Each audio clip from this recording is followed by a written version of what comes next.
Hola, ¿qué tal? Buenas tardes, compañeros.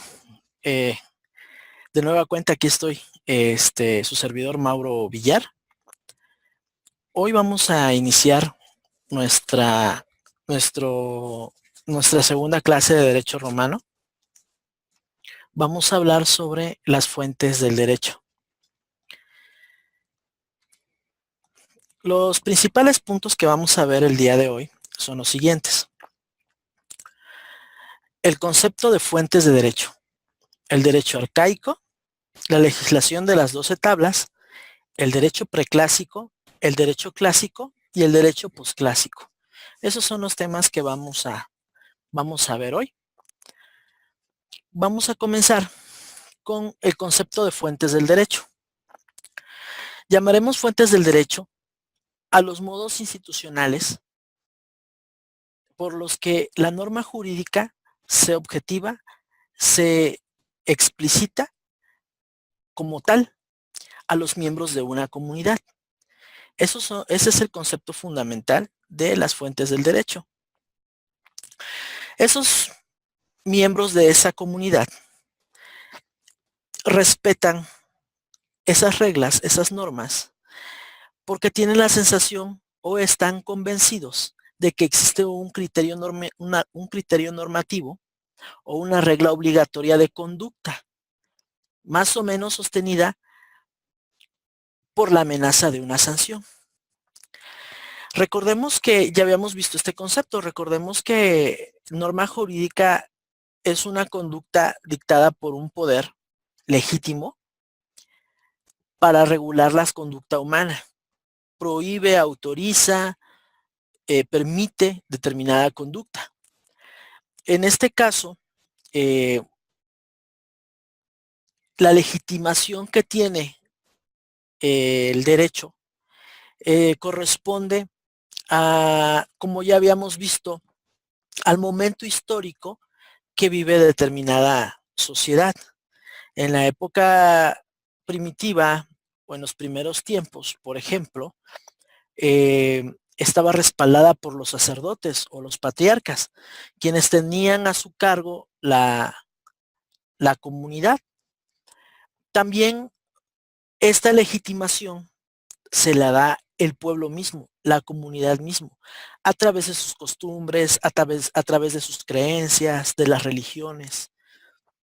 Todo esto es lo que integra una, una fuente del derecho. También otro punto en particular que tenemos que ver es la costumbre.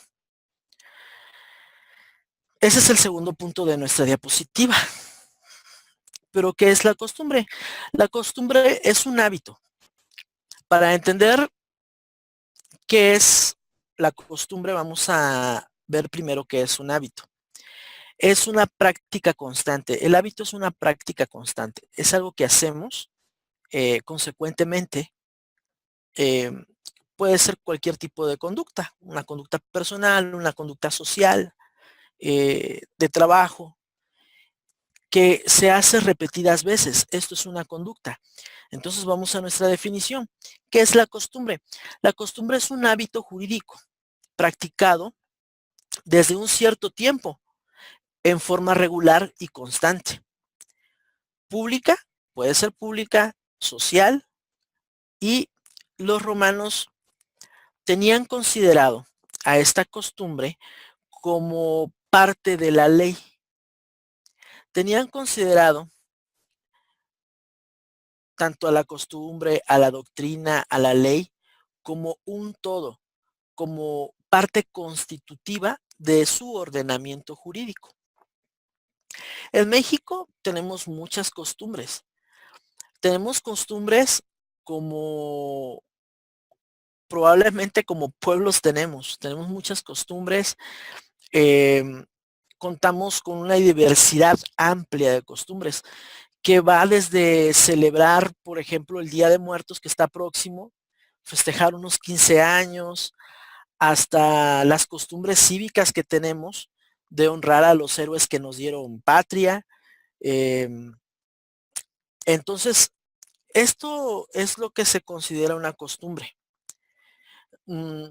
Tenemos muchas costumbres a lo largo de nuestro país, prácticamente como lenguas. Tenemos prácticamente costumbres como lenguas. En nuestro país tenemos aproximadamente, el dato, si lo tengo correcto, son 68 lenguas originales que te contamos en nuestro país y de las cuales además tenemos 364 variantes de lenguas en todo el país. Entonces, nos dice la riqueza que tiene nuestro país en cuanto a, en cuanto a cultura y en cuanto a costumbres hay. Este tema lo saco porque en el derecho romano, como hemos hablado, vivió un momento histórico en donde ellos tenían sus propias costumbres. Por ejemplo, ellos para cerrar un trato, para pactar, se daban la mano y con eso ellos consideraban una señal de que se iba a respetar lo acordado en ese trato comercial que realizaban o mercantil. Eso es, más que nada lo que es la costumbre. Ahora bien, otro concepto como fuente del derecho que tenían en el derecho romano es la doctrina. La doctrina es el conjunto de elaboración intelectual de los juristas sobre la ius, o sea, sobre el derecho, sobre la ius condendum. La ius condictum, estamos hablando del derecho establecido, y la ius condendum, estamos hablando del derecho que debe de establecerse. La doctrina, para ellos, para los romanos, también era parte constitutiva, como lo habíamos visto en la definición anterior, era parte constitutiva de su derecho. Otra característica, otro elemento importante como fuente del derecho para el derecho romano es la jurisprudencia.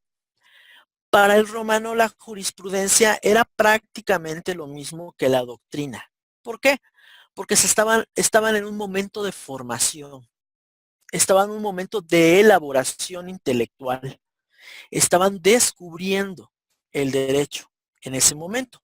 Actualmente para nosotros la jurisprudencia es algo más que eso. Para nosotros, ese es el sentido actual, es el desarrollo de la práctica jurídica por un órgano que tiene la función de juzgar. Esto es para nosotros actualmente la jurisprudencia. Eh, También que es una parte muy importante del derecho romano. Ahora bien, la ley. Todo pueblo regido por usos y costumbres se vale en parte de un derecho que le es propio y un derecho que le es común con el conjunto del género humano. El derecho propio podíamos llamar que para el derecho romano es el derecho civil. Era el derecho que vivían los civiles, la gente, los ciudadanos. Eso era el derecho propio para ellos.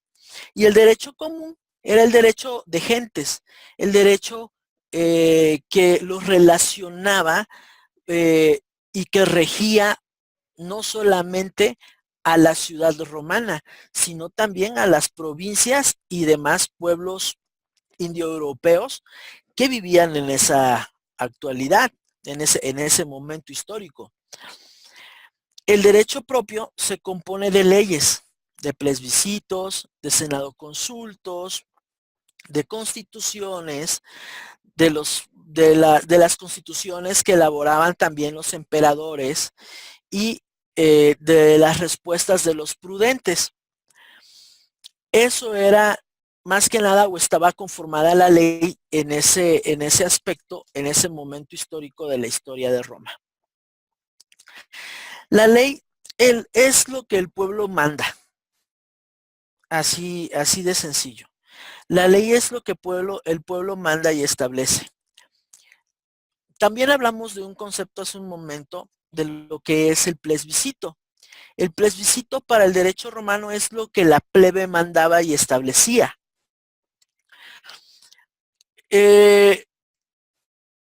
Únicamente ahora sí que la plebe, porque el pueblo en el derecho romano eran considerados todos por igual. El pueblo eran todos, los ciudadanos, patricios más plebeyos, todos ellos eran el pueblo.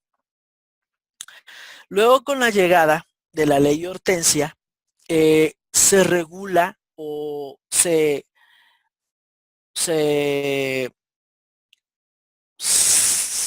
realiza una especie de homogeneidad y la ley se vuelve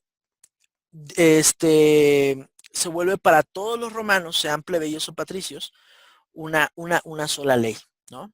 Era vigente para todo el pueblo y fueron iguales para las leyes. El Senado consulto, con lo que respecta al Senado consulto, lo que el Senado establece y manda.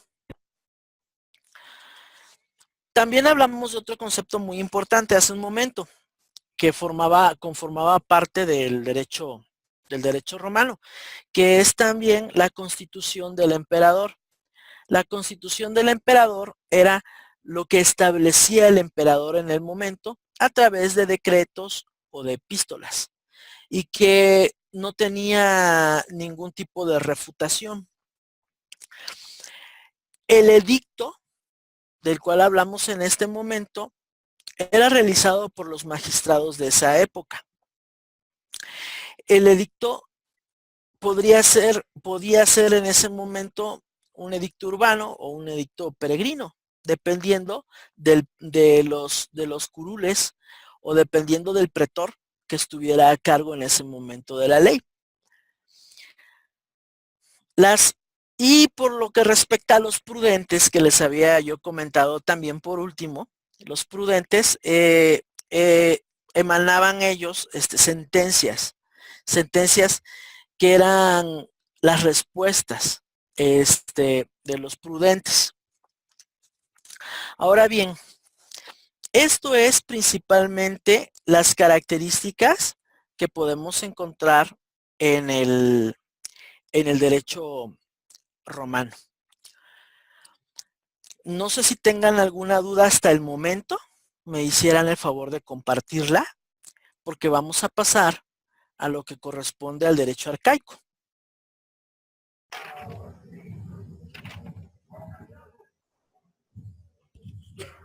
No, parece que no. Ahorita yo en la parte que nos va indicando, yo lo voy subrayando en las hojas, imprimí las hojas y voy apuntando mis apuntes. Entonces, muy bien. Ya nada más aquí en la de las costumbres de la comunidad, ahí está basada por medio de los fuentes del derecho romano. Entonces, en las costumbres de la comunidad, que puede ser desde el Día de Muertos, lo de la independencia y todo eso. Sí, en el caso de nosotros como mexicanos. Ajá, pero entonces, esa ley, ¿en qué parte o en qué está para respaldarlo? Ajá. La legitimidad, como te decía, de ese tipo de derecho, la legitimidad de esa fuente, era en primer lugar proveniente de las costumbres, como tú mismo lo has comentado en este momento, efectivamente, de las costumbres, de la religión. En este momento histórico de Roma, Roma no había separado aún lo mágico religioso de el concreto, de lo veraz, de lo que es real, de lo concreto. Ellos tuvieron una evolucionaron poco a poco. Ahorita en un momentito más, te lo contesto para que vayas más o menos viendo cómo es que va, pero te vas a dar cuenta conforme vayamos leyendo de que el derecho romano va evolucionando, va tomando su propio paso. De hecho, el derecho romano le costó, a pesar de que fue un derecho que aceptó, acogió reformas, intentó siempre sobrevivir. A pesar de esto, el derecho romano puso cierta resistencia en poder separar lo mágico religioso con lo que es real. Real por real quiero decir envolverse un derecho secular, un derecho laico. Les costó un poco esto. Entonces, sin embargo, tú te vas a dar cuenta que pese a la resistencia, hay una cuestión natural que se va dando en el derecho romano, en donde se va transformando, va creciendo. No sé si con esto te haya más o menos dado una idea de lo que es de lo que es la costumbre como fuente del derecho. Ok, y aparte de lo que ahí también mencionó acerca de las que nosotros también tenemos las lenguas. Ajá. Afortunadamente ahorita pues las lenguas de nosotros ya estamos como perdiéndolas, ¿no? Y es parte de la Sí, costumbre y también de la sí. cultura. Fíjate Entonces, que yo conozco a una persona, que es mi concuño, que me platica, él fue a tomar un doctorado en Holanda, y me platica que en Holanda hay una escuela, no te puedo dar bien el dato, pero me dice que en Holanda hay una universidad en donde recaban todas las lenguas, tanto vivas como muertas, de todo el mundo. Y de hecho, él es oaxaqueño. Y me comenta, lástima que no te traigo el dato, pero voy a traértelo la próxima reunión que tengamos. okay. Hay una lengua en donde me dice él que solo 2 viejitos saben esa lengua. O sea, estos 2 señores que ya están grandes, pues Dios no lo quiera, en una de estas pues fallecen, y, y ellos 2 nada más saben esa lengua. Quiero pensar que ha de ser una lengua derivada, ¿no? Ojalá, ¿no? Pero haz de cuenta que estas 2 personas, si mueren, se acaba esa lengua. Entonces, sí hay preocupación en el mundo por conservar todo este tipo de riqueza cultural que tenemos, que no lo hemos sabido valorar, pero que en otros países ya lo hacen, y ojalá algún día nosotros, que queda en manos de ustedes que se están formando y en manos de nosotros que estamos acá, que así sea, ¿no? Ojalá se pudiera legislar más en ese aspecto. Así Sí, es. ese caso porque, por ejemplo, aquí pues en el estado de nosotros hemos visto Ajá. que más en todas las escuelas meten lo que es el inglés, Sí, el inglés. sí, Pero sí. en el caso de que yo he podido estar en otro lugar como San Luis Potosí, Uh-huh. ahí los libros de texto gratuitos llegan en náhuatl, que El hablan náhuatl, náhuatl. imagínate, Ajá. qué bien, qué bien. Y Sí, es mirar hacia adentro, ¿no? También sí. es mirar hacia adentro. Entonces, ahí sí están rescatando lo que es nuestra lengua, pero aquí Wow. nosotros pues ya Lo hasta. estamos perdiendo, pero pues estamos a tiempo. Estamos a tiempo de recuperar muchas cosas. Adrián, ¿verdad? Sí, Adrián. Adrián, mucho gusto, Adrián. Pues sí, estamos a tiempo de rescatar muchas cosas. Muy interesante lo que dices. Es parte de la costumbre, y la costumbre, que también en nuestro país tuvimos nuestras propias leyes, tuvimos también nuestra formación, que en otro momento, si gusta, también lo platicamos, ¿no? Ok, sí, sí. Bueno, Adrián, ¿alguna otra duda, perdón? Parece que no. Perfecto, Adrián. Entonces, si gustan, seguimos con lo que es el derecho arcaico. Ok, Las características principales del derecho arcaico, es el conservatismo. ¿Qué es el conservatismo? Es el sentido tradicionalista que tiende a la conservación de instituciones, y paradójicamente, fíjate, paradójicamente, adaptándose a los cambios sociales y económicos, va evolucionando, pero no por completo. Es lo que comentábamos hace un momento. Hay cierta resistencia en el cambio, pero se va dando. Entonces ellos tratan de conservar las tradiciones, pero en toda sociedad hay un monstruo imparable que se llama pueblo, y esa misma sociedad va transformando en base a sus vivencias, en base a su cultura, en base al enriquecimiento que pueda tener de otras culturas, pues va evolucionando. También tenemos otra característica del derecho arcaico, la preponderancia de los conceptos de poder y estatus personal. La preponderancia, ¿en qué consiste esto? Es una sociedad con base en grupos familiares políticamente estructurados alrededor del pater familias. Había una preponderancia por mantener la autoridad de la que hablábamos la clase pasada, del paterfamilias. También eso era parte característica del derecho romano. También tenemos que tenía un sentido de exclusividad en el ordenamiento jurídico. En ese momento, entre los grupos antagónicos de las cuales ya hablamos, pues existían los esclavos. Los esclavos, pues prácticamente para ellos no había derecho. Ellos eran una res, ¿no? Una cosa. Entonces, en el sentido exclusivista de ordenamiento jurídico, era creado pues por los propios patricios, que eran los dominantes. Era la parte dominada, la parte que dominaba, para usar los ordenamientos, pues a su conveniencia, ¿no? Y no perder ese estatus como integrantes de esa comunidad. Cualquier parecido a nuestra realidad es mera coincidencia, ¿no? Así están las cosas. Bueno, también tenemos la originalidad. ¿En qué consiste la originalidad? El ordenamiento arcaico romano no se encuentra influenciado en ese momento. Van a ver cómo evoluciona y luego acoge otras culturas hasta un grado de volverse vulgar.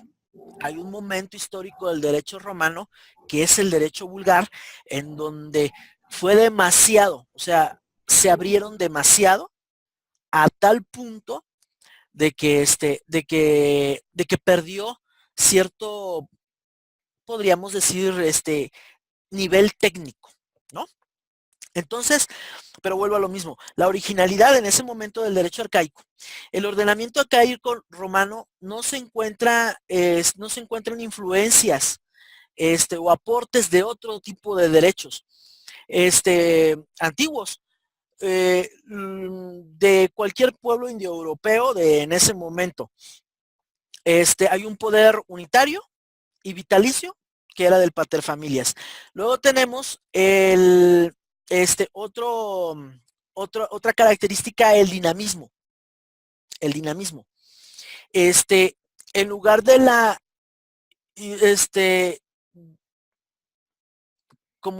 a ver, por hacer una comparación, en la cultura hebrea, esa es la comparación que está bien. En la cultura hebrea, hubieron 10 mandamientos, ¿no? Las tablas de los 10 mandamientos que les dio Moisés, y ellos hacían todas sus labores en base a esos 10 mandamientos. En cambio, en el derecho arcaico romano, no fue así. Había una dinámica plástica de educación y de evolución cultural que fue transformándose poco a poco, como ya les había comentado. También hay un temprano deslinde entre lo jurídico y lo mágico religioso, de lo que ya habíamos comentado, también tiene mucho que ver. El derecho romano marca, una profunda diferencia entre lo jurídico y lo extrajurídico. Adoptan un derecho laico, y lo religioso fue una técnica de regulación de relaciones más bien humanas, ¿no? O sea, fueron como que separando y diciendo, a ver, sí, tenemos nuestras deidades, tenemos nuestras creencias, pero ¿sabes qué? Vamos a aterrizar en lo concreto y vamos a realizar nuestros ordenamientos. Tiene formalismo también, esa es otra característica. La influencia de ideas religiosas aportaron símbolos, palabras que condicionaron los efectos jurídicos, más que en un sentido tradicionalista, como en un sentido de voluntad. Lo que les comentaba hace unos momentos, la costumbre de darse la mano para cerrar un trato. Hasta la fecha lo tenemos. Algunas, no sé si les ha tocado cuando vamos a algún lugar y hacemos un trato, con una persona que nos va a vender algo, se ve luego, porque si no hay nada firmado, le das la mano y cerramos el trato, ¿no? Eso nos quedó, eso lo traemos desde esa época, desde ese entonces, el formalismo. Hay una tendencia a la generalización y sistematización en la ley de los 12 tablas, que en un momento más vamos a ver, se advierte un conjunto de normas, ya en las 12 tablas ya se advierte un conjunto de normas, que configuran un sistema. Se marca una prospección a la formación de un sistema pleno y generalizado y se maneja un nivel de tipicidad de casos posibles. ¿Qué es lo que sucede? Que ya con la llegada de las 12 tablas, pues ya se hace por escrito, las leyes se realizan por escrito, y ya hay una tipicidad. Ya cualquier asunto que pasaba, pues ya estaba tipificado, ya había un antecedente que los juristas tipificaron una conducta tipificada. En la actualidad, una conducta tipificada o un delito tipificado, por ejemplo, en derecho penal, como ya estarán viendo, por ejemplo, el robo. Para que se tipifique el delito de robo es sustraer, sin el consentimiento de otra persona, una cosa. Por ponerles un ejemplo y decírselo rápido, ¿no? Entonces ya hay una tipicidad. El consentimiento. De manera arbitraria, por ejemplo, ¿no? Ya hay una tipicidad. De igual forma, ya en las 12 tablas ya había tipificadas varias figuras jurídicas que aportaron en ese momento mucho al sistema jurídico romano. Acabe señalarles, adelanto, esto de las 12 tablas tuvo que ver mucho también la plebe. O sea, fue una iniciativa de la plebe, del pueblo, quien solicitó que se realizara esta modificación en las leyes, para que dejaran de ser únicamente para los patricios y ellos también tuvieran sus propias leyes, ¿no? Eso es parte de lo que vamos a seguir viendo. Bueno, si ustedes se dan cuenta en nuestra diapositiva, a los lados de cada concepto vamos poniendo, porque esto es en general, vamos poniendo ordenamiento primitivo. Por ejemplo, el conservatismo es una característica más en el ordenamiento primitivo. La preponderancia de los conceptos de poder y estatus personal es también un ordenamiento más que nada primitivo. En sus apuntes lo pueden localizar. El sentido de exclusivista del ordenamiento jurídico es un ordenamiento primitivo. La originalidad son de los primeros tiempos. El dinamismo también de los primeros tiempos. El dinamismo siguió, fue constante, la originalidad, no tanto, porque acuérdense que ya luego llegaron otras culturas que aportaron a ese derecho.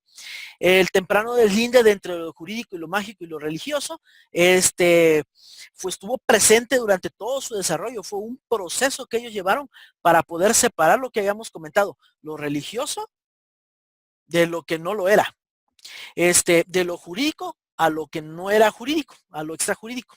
El formalismo presente durante todo el desarrollo del derecho romano, y la tendencia a la generalización y sistematización presente también durante todo su desarrollo.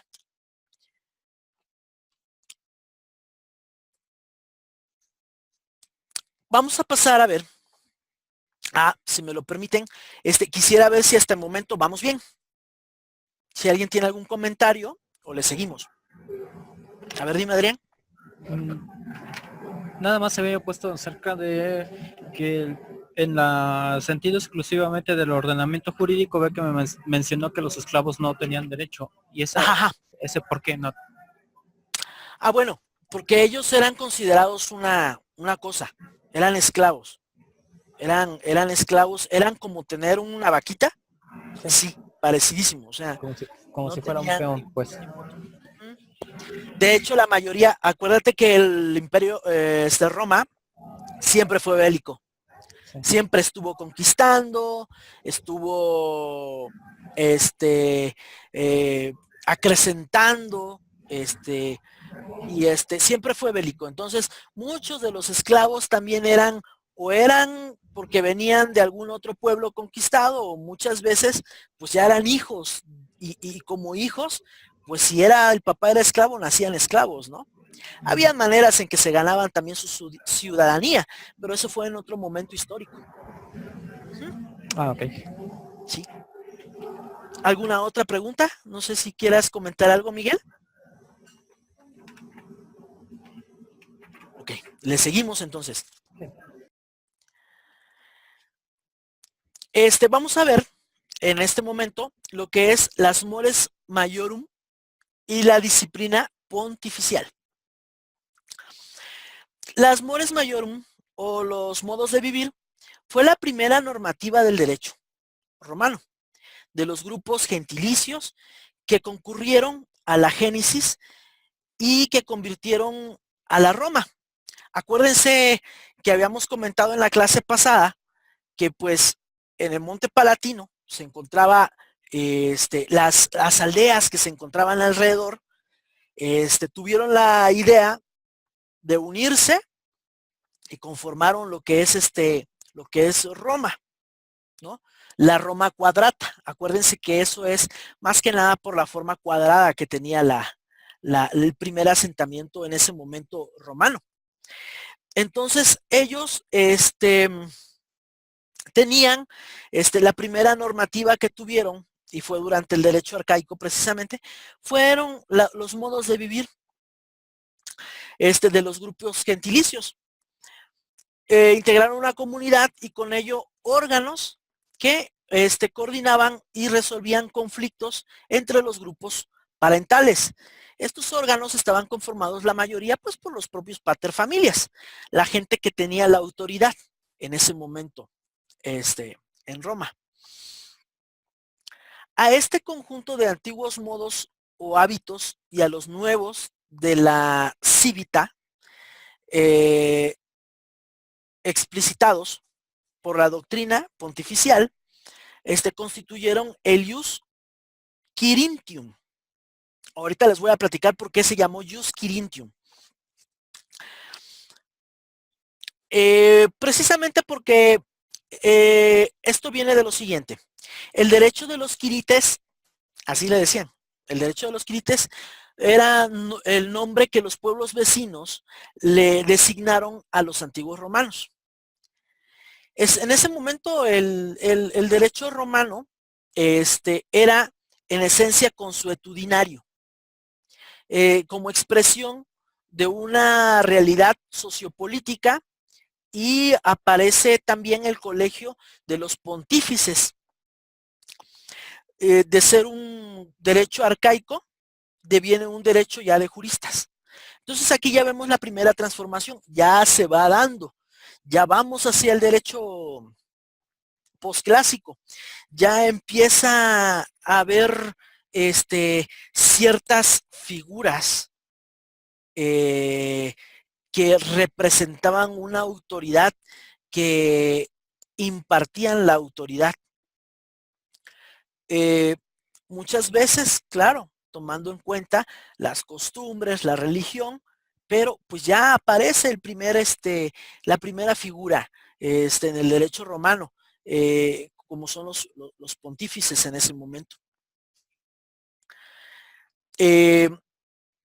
Ellos pues ya empiezan a ver, ya empiezan a estudiar el derecho, un derecho todavía un poco primitivo, y pero ya se puede empezar a hablar de juristas, ya podemos empezarlos ya a considerar como unos juristas.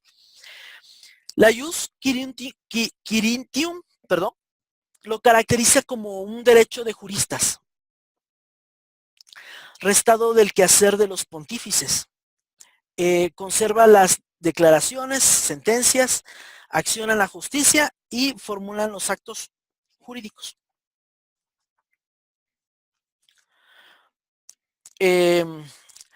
Vamos a ver, ahorita eso es lo que podríamos considerar en lo que respecta al modo de vivir.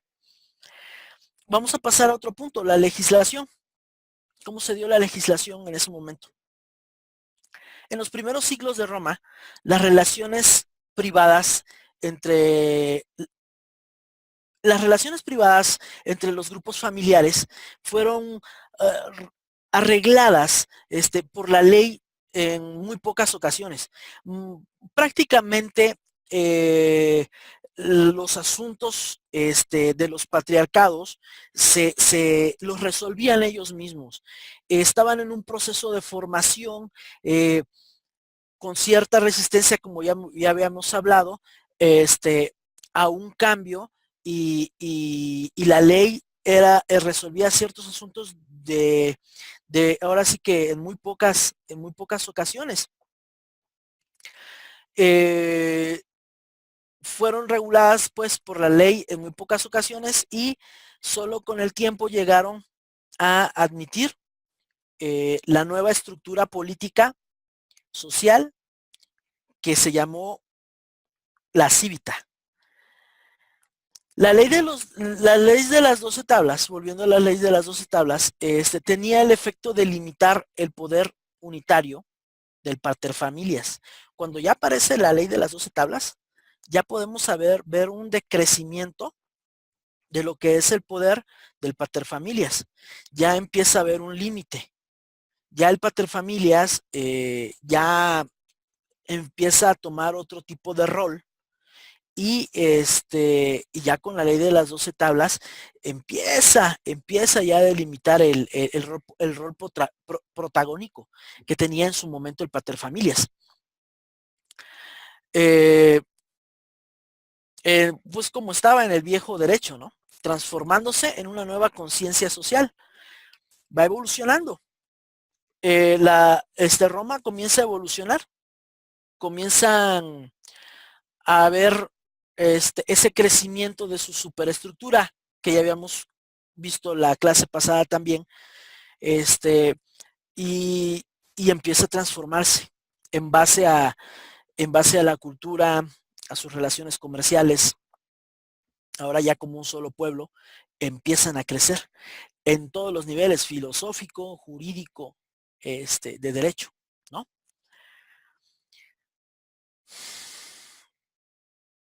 Vamos a hablar en este momento, vamos a tocar ya el tema de la ley de las 12 tablas.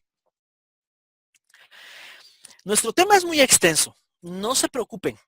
Si en algún momento no vemos algún concepto, voy a irles recordando los puntos principales, o los que no logremos ver, porque me llevaría yo un año platicándoles respecto a lo que fue el derecho romano en cuanto a sus fuentes, ¿no? Pero vamos a ver los puntos principales, y les voy a agradecer mucho su participación en el aspecto de que lean su material, y si tienen alguna duda me lo comparten. Pero vamos a seguir. Seguimos con la ley de las 12 tablas. ¿Hasta este momento alguna otra duda, Adrián o Miguel, que me puedan compartir? No, parece que no. Bueno, por mi parte no. Perfecto, Adrián. Bueno, entonces entramos de lleno a lo que son la ley de las 12 tablas. Aquí les hice un mapita conceptual para que vayan familiarizándose con este tema. La ley de las 12 tablas, en un principio, en un primer momento fueron 10 y posteriormente a los 8 años se agregaron 2 tablas más, ¿no? Si pueden ver su mapa conceptual, abarcan las diferentes disciplinas del derecho. Bueno, vamos a empezar de izquierda a derecha. El código más fue creado o fue escrito, más bien, perdón, fue redactado en el 462 a.C. Es el código más antiguo del derecho romano que podemos entender hasta en ese momento. Ya como tal, como un códex, como un código. Fue creado por una suprema magistratura de 10 magistrados y fue a razón de la exigencia de los plebeyos. Fueron destruidas en algún momento de la historia por los galos cuando saquearon Roma en el 390 después de Cristo. Y pero la literatura posterior ha permitido que conozcamos estas leyes. De hecho, un dato que a mí me fascina de ese momento histórico de ellos era que tenían tan enraizado y estaban tan convencidos los romanos de su ley. Fue tan estudiada y tan querida esa ley que no permitieron, se aferraron a ella. Entonces hubo cómo poder recuperar ese código, hubo cómo poder en determinado momento rescatarlo. De hecho, uno de los autores nos menciona que los estudiantes, los mismos estudiantes recitaban. Imagínense nada más para aventarse las 12 tablas, recitaban ellos lo que era la ley de las 12 tablas. Entonces, como fue pasándose, aunque se llevaron y saquearon todo, fue manteniéndose en la población, a través de generación en generación también, gracias al amor que le tenían a su derecho. Como ya les había comentado, abarcan las diferentes disciplinas del derecho. La tabla 1, 2 y 3, más o menos resumido, habla sobre el derecho procesal privado, la 4 y la 5 sobre el derecho de familia y sucesiones, la 6 y la 7 sobre el derecho de obligaciones y derechos reales. La tabla 8 y 9 respecto a algunas figuras de derecho penal, la tabla 10 respecto al derecho sacro, la tabla 11, ahí se fue un pelito, aguas, un número romano. La tabla 11 y 12 es sobre lo injusto, ¿no? Eso es a grandes rasgos. Entonces, como les comentaba, la primera formulación legislativa que conocemos es la ley de las 12 tablas, de las más completas y trascendentes en la cultura romana y hasta nuestra época. Tito Livio llegó a llamarla una fuente de todo derecho público y privado. Hasta ese punto lo tenían considerado los filósofos romanos. El relato tradicional era que los plebeyos peleaban o planteaban la exigencia de un cuerpo de normas explícitas que dieran certidumbre y solución a algunos aspectos de su posición en la vida como hombres libres. Acuérdense que los esclavos, ellos no tenían derechos. Hasta ese momento todavía no habían derechos para ellos. Para el año 462, el tribuno Terentilo Arza propuso una comisión de miembros que en primer momento estuvo integrado por 5 miembros de magistrados que iniciaron lo que es la ley de las 12 tablas, que acabó en 8 años. El Senado aceptó la Suprema Magistratura para que redactaran estas leyes.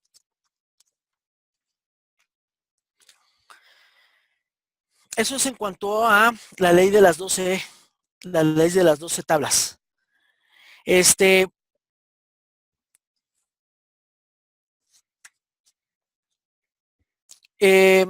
12 tablas habrían desaparecido en primera ocasión, como les comentaba. Les voy a continuar porque hay otro dato importante. Las 12 tablas habrían desaparecido en esa ocasión en Roma por los galos en el 390 después de Cristo.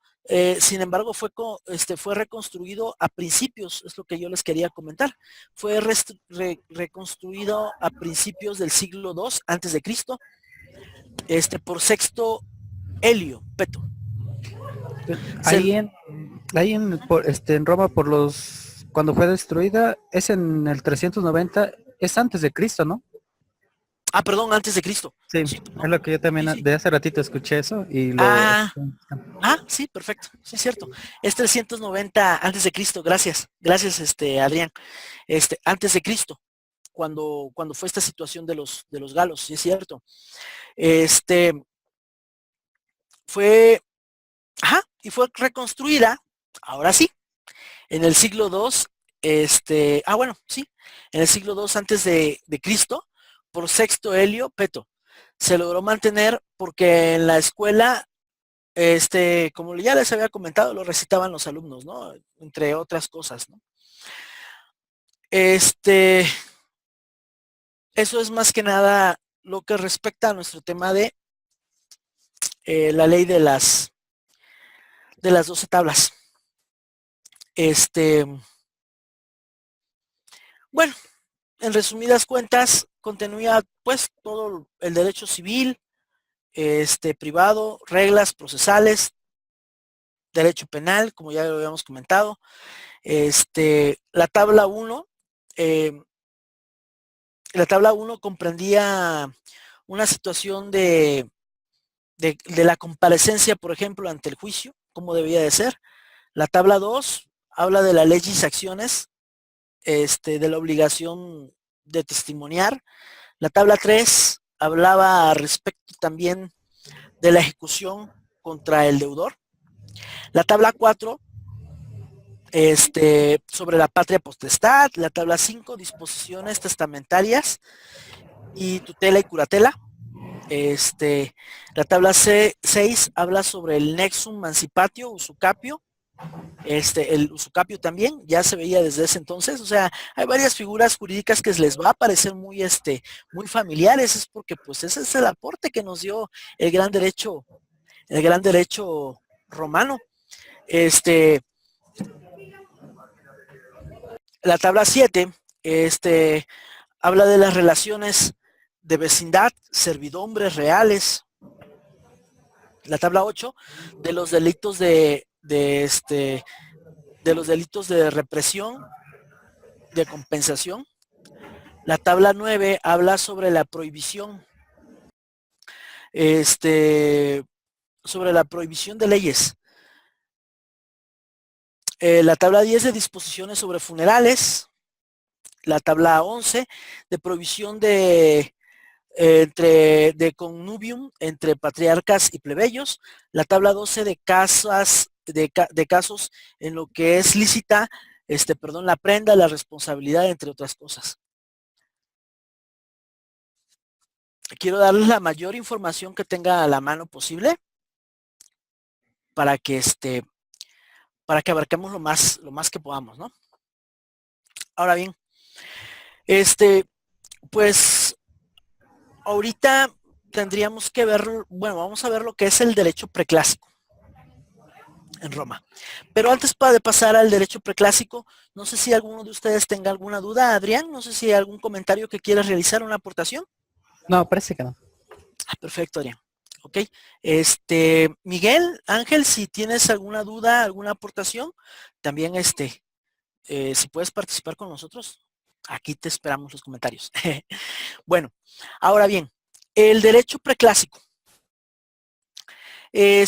Vamos a ver varios puntos del derecho preclásico. En el derecho preclásico, las normas jurídicas aparecen encuadradas o referidas en distintas masas o sistemas según su fuente, así su ámbito de ampliación. El ius civile, concebido inicialmente como el desarrollo jurisprudencial de los mores majorum, aparece contrapuesto al ius publicium, emanado del populus, estructurado en comicios. Con el tiempo, esta relación antagónica pasó a ser de fuente a producto. Como resultante, la lex pública es una fuente más de la ius civile.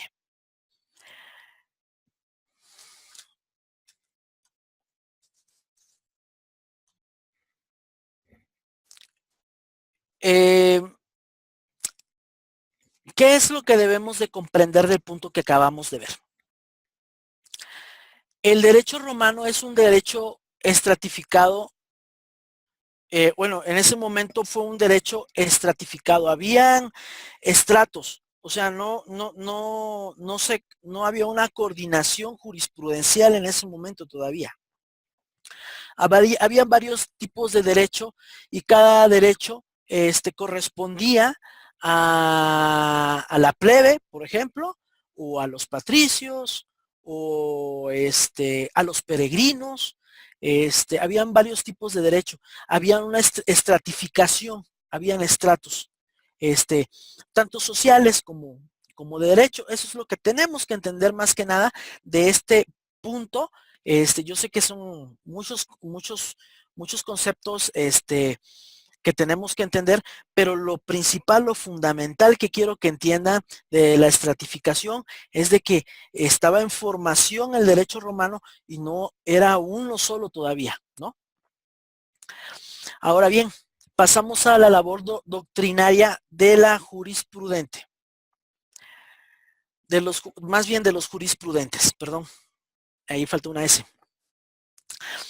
El colegio pontificial fue dejando de ser un órgano exclusivo de interpretación del derecho, en la medida en que el conocimiento de esta ya fue siéndole transferido al público en general.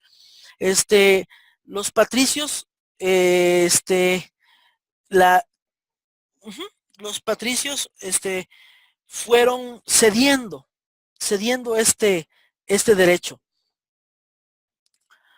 Y a los plebeyos también, que ya podían en determinado momento empezar a entender la ley. Y fueron reemplazando a los pontífices en el cultivo del derecho de una manera consecuente, ¿no? Los jurisprudentes, cuando ellos mismos no eran magistrados, también integraban un grupo de magistrados que se llamaban el Concilium de Amigos, que aconsejaban al propio magistrado, ¿no? En las audiencias de los jurisprudentes concurrían grupos también de jóvenes que querían aprender del derecho. Entonces ellos eran también eran convocados para que fueran aportando y en un futuro se volvieran futuros, ahora sí que fueran juristas, se fueran formando poco a poco, ¿no?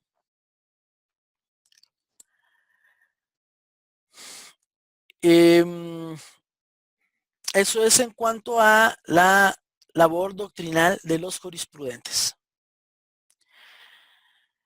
Ahora bien, en cuanto a la legislación, vamos a hablar un poquito de jurisprudencia. La legislación en este sistema, el Estado, poco a poco el Estado iría adquiriendo mayor presencia como imponedor de normas a través de órganos estatales específicos. Legislativo, que era el magistrado, y los comicios y y los jurisconsultos, y eran más que nada, pues ahora sí que el órgano jurisdiccional, al igual que el pretor. Aquí ya empezamos a ver de que empieza ya a haber en la legislación un posible cambio, empieza a haber un cambio, se empiezan a ordenar órganos jurisdiccionales dentro del Estado y dentro de ellos, como les comento, el legislativo estaba, los que hacían las leyes, los que la interpretaban, estaba a cargo de los magistrados, y los que ejecutaban la ley estaba a cargo de los pretores y de los comicios, ¿no? La lex, dado el carácter contractual de la lexus rogata, proveniente de la coincidencia de la voluntad de magistrados que propone e interroga, ruega y le da al pueblo que acepte un común, una común parte de la res pública. En la lex rogata trataba de la voluntad del magistrado, el cual era pasado, se puede decir, por la vista del pueblo. Por eso viene lo de rogata, de rogat, ahora sí que de rogar. Y en este momento histórico es importante considerar este tipo de figura jurídica como es la lex rogata, porque hay un carácter contractual y es ya donde el magistrado comienza a tener un tipo de función dentro del derecho romano.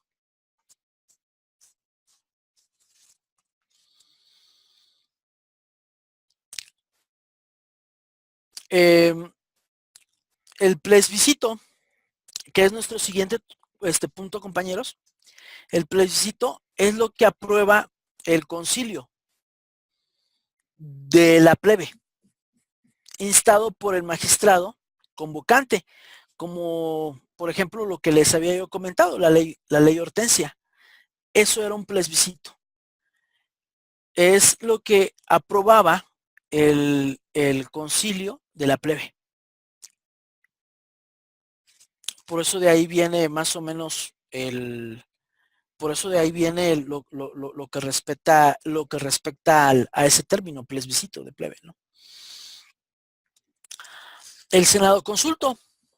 El Senado consulto en este sistema se imponía como norma a través del imperium o de la potestad de los magistrados, más que como un consultor de un magistrado, más que como un brazo para ejecutar de la clase dirigente. O sea, en este sistema, el Senado consulto, que la mayoría eran patricios, velaba, por decir así, los intereses de la clase dominante. Era como el brazo ejecutor, como dice nuestro autor, era el brazo ejecutor de la clase dirigente. Ese es el papel que tenía en el derecho preclásico el Senado consulto.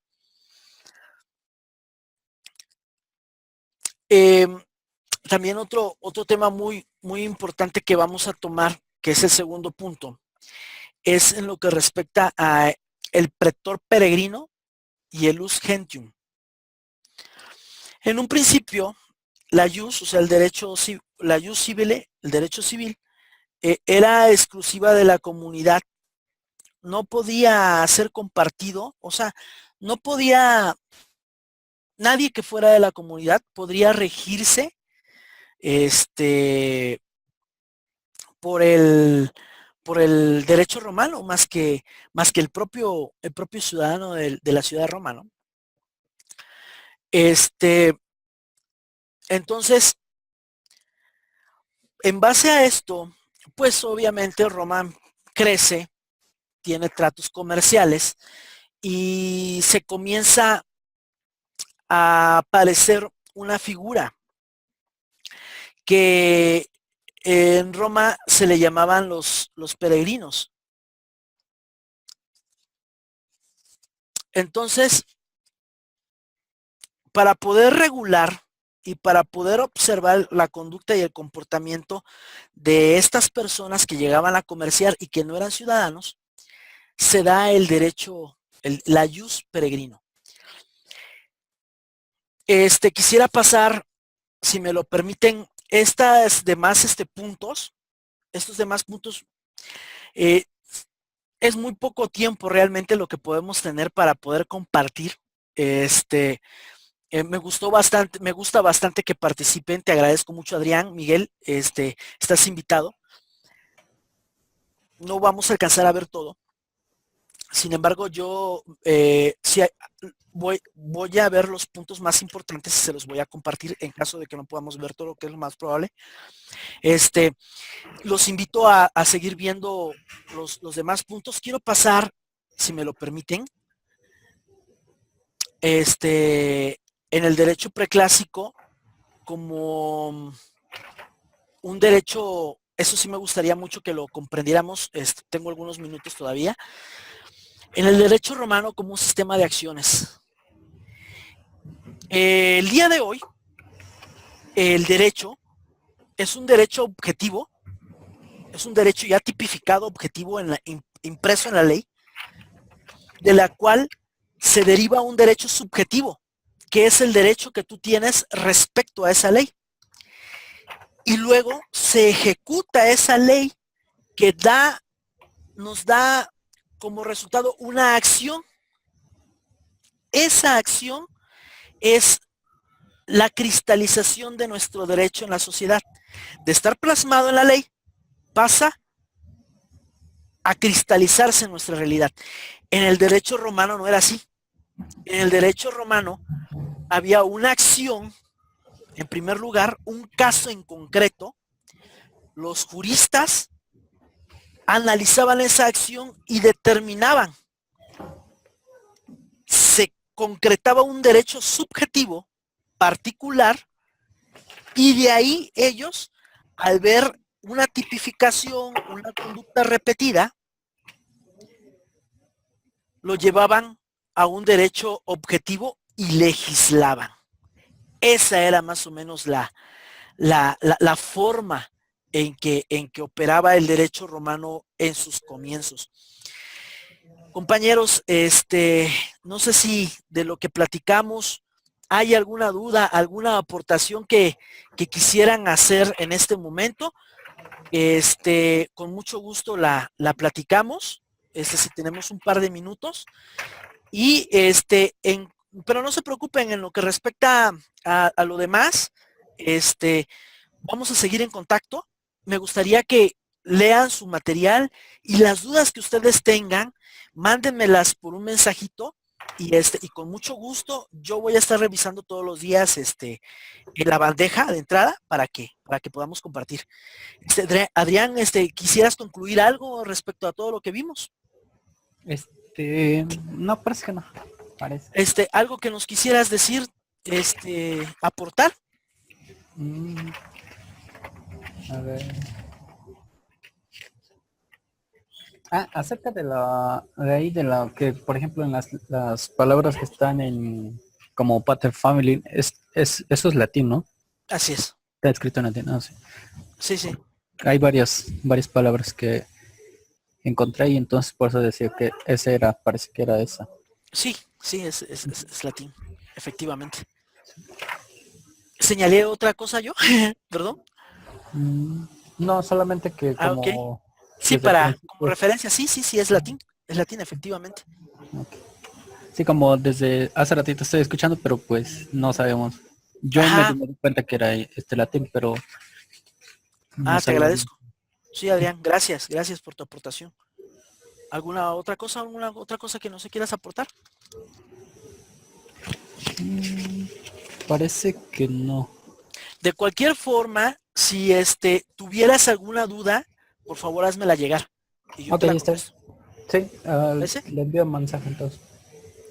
Espero que les esté gustando la clase y seguimos en contacto, compañeros. Sí, gracias. Que tengan un excelente fin de semana y a iniciar con ánimo la próxima semana les encargo que revisemos nuestras tareas y revisemos también el material que tenemos ahí para estudiar. Ok, gracias. Yo ya nomás me falta la de mapa mental, Perfecto. que es esta. Es la que estaba yo haciendo. Hay algunos puntos que tengo aquí que ahorita vimos. Perfecto. Muy Ujú. bien. Me parece excelente. Qué bueno que los estés considerando. Estás estructurando entonces muy bien tu mapa mental. O sea, lo principal es lo que vamos a ir viendo, porque como los digo, el derecho romano es muy extenso, perdón, extenso, extenso. Ujú. ¿Ok? Sí, estoy. Bueno, que tengan excelente tarde. Les agradezco mucho su atención y nos vemos el próximo fin de semana. Gracias. Gracias a ustedes.